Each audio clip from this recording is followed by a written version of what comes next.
दोस्तों, हर साल दुनिया भर में हजारों साइंटिफिक रिसर्च पेपर्स पब्लिश करे जाते हैं, जिसमें साइकोलॉजिकल रिसर्च का भी बहुत बड़ा हिस्सा होता है। पर देखा जाए तो उन साइकोलॉजिकल रिसर्च और स्टडीज को रीड करना एक नॉर्मल इंसान के लिए जितना मुश्किल होता है, उन बातों को रियल लाइफ में अप्लाई करना उतना ही आसान भी है। इसीलिए आज की वीडियो में हम आपके साथ 12 ऐसे साइकोलॉजिकल फैक्ट्स को शेयर करेंगे जिन्हें जानने के बाद आप पहले जैसे सेम नहीं रहोगे। Number 1, music changes perception. हम सभी ये जानते हैं कि म्यूजिक हमारे मूड को चेंज करने का पावर रखता है। एक हाईली एनर्जेटिक सॉन्ग सुनकर आप मोटिवेटेड फील करोगे और वहीं एक सैड सॉन्ग आपको सैड और डिप्रेस्ड फील करा सकता है। आप किस टाइप का म्यूजिक सुनना पसंद करते हो, ये एक्चुअली में अफेक्ट करता है कि आप इस दुनिया को किस नजर से देखते हो। 2011 की एक स्टडी में लोगों को एक टास्क दिया गया, जहाँ उन्हें डिफरेंट म्यूजिक सुनते हुए एक पेपर पर हैप्पी और सैड फेसेस को टिक करना था। रिजल्ट ये देखा गया कि सैड म्यूजिक सुनते हुए ज्यादातर लोग सैड फेसेस को टिक कर रहे थे, वहीं हैप्पी म्यूजिक सुनते टाइम लोग हैप्पी फेसेस को चूज कर रहे थे, जिसे परसेप्चुअल एक्सपेक्टेशन का नाम दिया गया। जहां आप अपने कानों से कुछ सुनते हो तो आपका ब्रेन आपकी आंखों से सिमिलर चीजें देखने लगता है। इसीलिए एनर्जेटिक म्यूजिक वर्कआउट करते टाइम बहुत हेल्प करता है और सॉफ्ट म्यूजिक आपको फोकस करने में हेल्प करता है।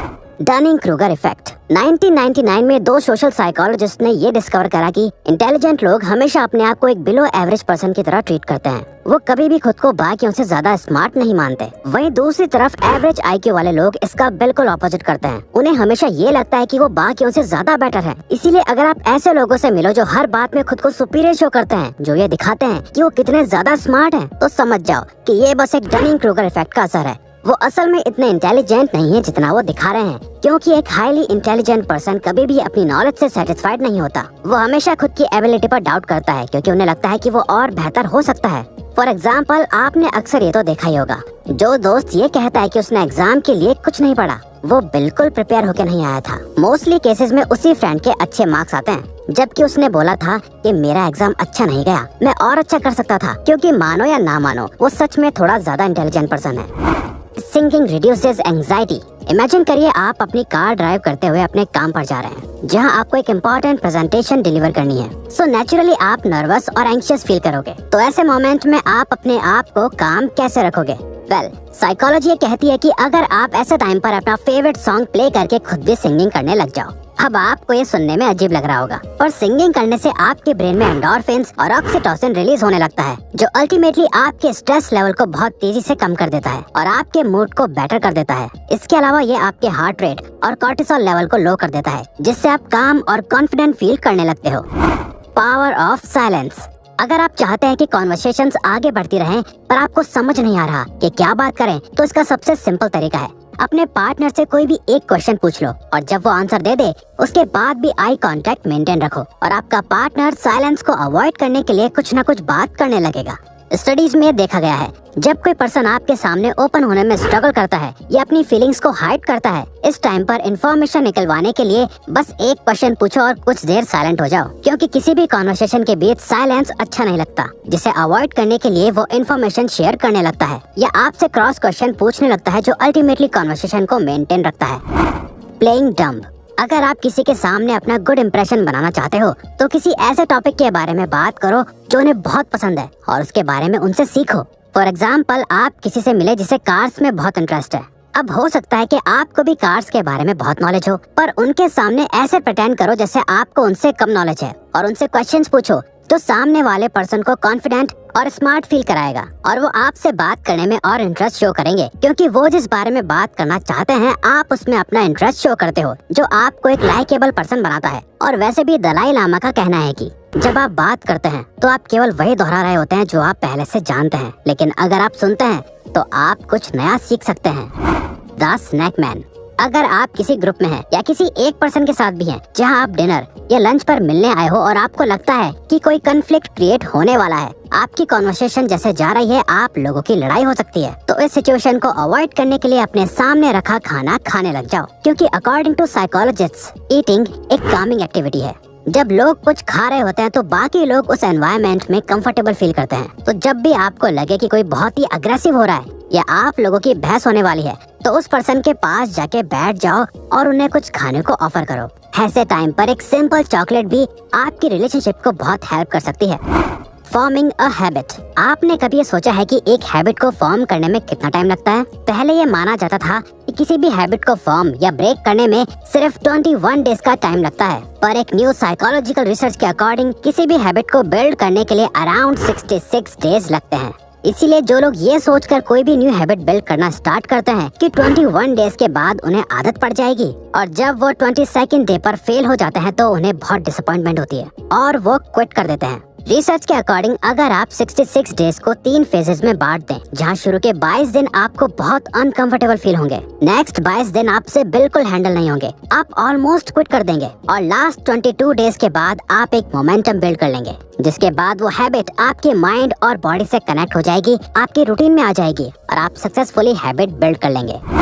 Call people bye their name. Psychologist कहते हैं कि हर पर्सन को अपना नाम सुनना सबसे फेवरेट साउंड लगता है, क्योंकि हम सभी के लिए अपना नाम बहुत इंपॉर्टेंट होता है। तो जब कोई आपके नाम को याद रखता है तो आप भी अपनी इम्पोर्टेंस फील करते हो। सिमिलरली आपने ये नोटिस करा होगा कि जब कोई आपका नाम भूल जाता है तो आप इंसल्टेड भी फील करते हो। इसीलिए किसी के सामने अपनी लाइकेबल प्रेजेंस बनाने के लिए इम्पोर्टेंट है कि कॉन्वर्सेशन में आप सामने वाले के नाम को यूज करते रहो, जो उन्हें इम्पोर्टेंस फील कराता रहेगा और वो आपके साथ और कंफर्टेबल फील करने लगेंगे।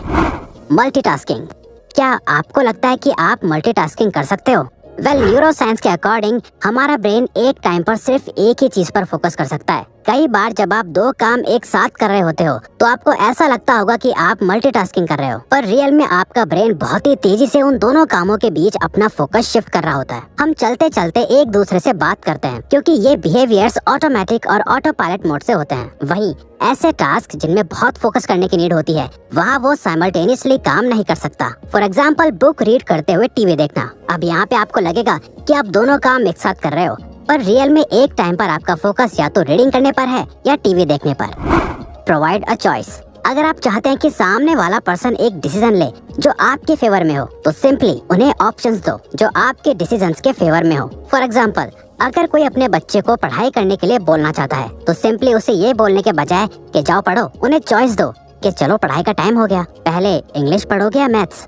तो जब वो कोई भी चॉइस लेंगे तो उन्हें लगेगा कि वो खुद ये डिसीजन ले रहे हैं, वो अपने कंट्रोल में है। अब ये ट्रिक आप किसी के भी साथ यूज कर सकते हो। जैसे आपने नोटिस करा होगा कि हर रेस्टोरेंट में वेटर्स इसी ट्रिक का यूज करते हैं। वो आपको वो सारे ऑप्शंस देते हैं जो वो चाहते हैं कि आप ऑर्डर करो, और आप इनडायरेक्टली वही करते हो, पर आपको ऐसा लगता है कि वो डिसीजन आपने लिया, लेकिन रियलिटी में वो डिसीजन आपके वेटर ने पहले ही ले लिया था। यानी कि वो ट्राई करते हैं कि आप कुछ चुनिंदा चीजों में से ही कुछ एक चीज ऑर्डर कर दें जिसे रेडी करने में रेस्टोरेंट को ज्यादा टाइम ना लगे। The power of sunlight. दोस्तों, आपने भी नोटिस करा होगा कि पूरा दिन अपने घर या ऑफिस में बिताने के बाद जब आप बाहर निकलते हैं तो इंस्टेंटली आपका मूड बेटर हो जाता है, क्योंकि सनलाइट के बेनिफिट सिर्फ मेडिकल फील्ड्स में नहीं है जो सिर्फ आपकी बोन्स के लिए बेटर है, बल्कि कई रिसर्च में देखा गया है कि सनलाइट कई मूड डिसऑर्डर्स जैसे डिप्रेशन को भी प्रिवेंट करता है। सनलाइट से मिलने वाला विटामिन डी मूड स्टेबलाइजर की तरह एक्ट करता है और हमारे ब्रेन में प्लेजरेबल हार्मोन्स को रिलीज करता है। और ये देखा गया है कि जिन कंट्रीज में सनलाइट की रीच कम होती है, वहाँ के लोगों में डिप्रेशन के ज्यादा सिम्टम्स देखे जाते हैं। तो आपको बस दिन में 10 मिनट डायरेक्ट सनलाइट लेनी है, जो लिटरली आपकी लाइफ को चेंज कर देगा। और ये मॉर्निंग सनलाइट होगी तो और भी अच्छा। Mirror body language. अगर आप किसी से बात करते टाइम उनकी बॉडी लैंग्वेज या उनके कुछ बिहेवियर्स को कॉपी करने लग जाओ तो वो आपके साथ इंस्टेंट ट्रस्ट फॉर्म कर लेंगे। वो जैसे बात करते हैं, जैसे मूव करते हैं, अगर आप भी उनके कुछ एक्सप्रेशंस को मिरर करने लगो तो वो आपको और पसंद करने लगेंगे, क्योंकि वो आपसे और भी ज्यादा कंपैटिबल फील करेंगे। साइकोलॉजिस्ट इसे कैमिलियन इफेक्ट कहते हैं। फॉर एग्जाम्पल, किसी से बात करते टाइम ये नोटिस करो कि वो कौन से वर्ड सबसे ज्यादा यूज करते हैं, और आप भी बात करते टाइम उन वर्ड्स का यूज करने लग जाओ। इससे वो खुद को आपसे आइडेंटिफाइड कर पाएंगे। उन्हें लगेगा कि आप भी उन्हीं के जैसे हो और वो आपकी कंपनी को एंजॉय करने लगेंगे। तो अगर आपको ये वीडियो अच्छी लगी तो वीडियो को लाइक और सब्सक्राइब बटन पर क्लिक करके इस चैनल को ग्रो करने में सपोर्ट करो और बेल नोटिफिकेशन ऑन कर लीजिए ताकि आप आने वाली वीडियोस मिस न कर पाओ। Thank you for watching.